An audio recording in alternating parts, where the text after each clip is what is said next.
What is up mga gamers? Ako nga pala si JN at muli na naman tayo nagbabalik sa Roblox Craft. Dito nga pala ako magbibuild ng ating shop, no? Magbibuild tayo ngayon ng ating cobblestone shop kasi ang dami nang nanghihingi ng stone. Kaya naisip ko, what if gumawa ako ng mga cobble deep slate na ganyang shop? Kaya time lapse, let's go!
Ayan nga, natapos na yung shop natin.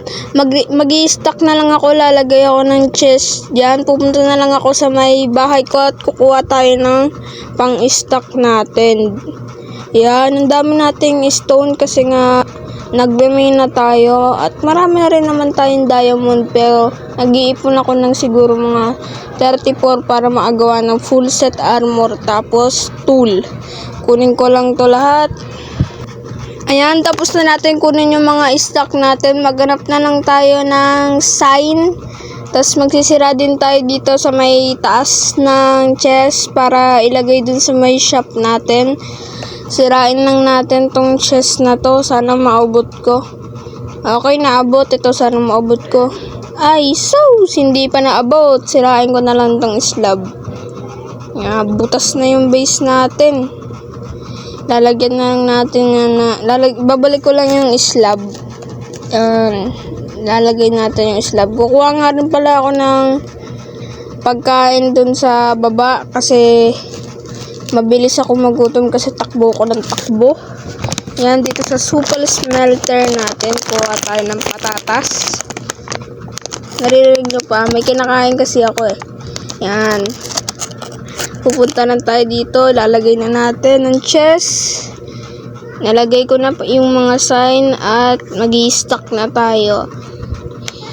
Sana may bumili kasi ang dami nang hihingi sa akin ng mga kabel. Gagawa daw sila ng mga bahay, ganun.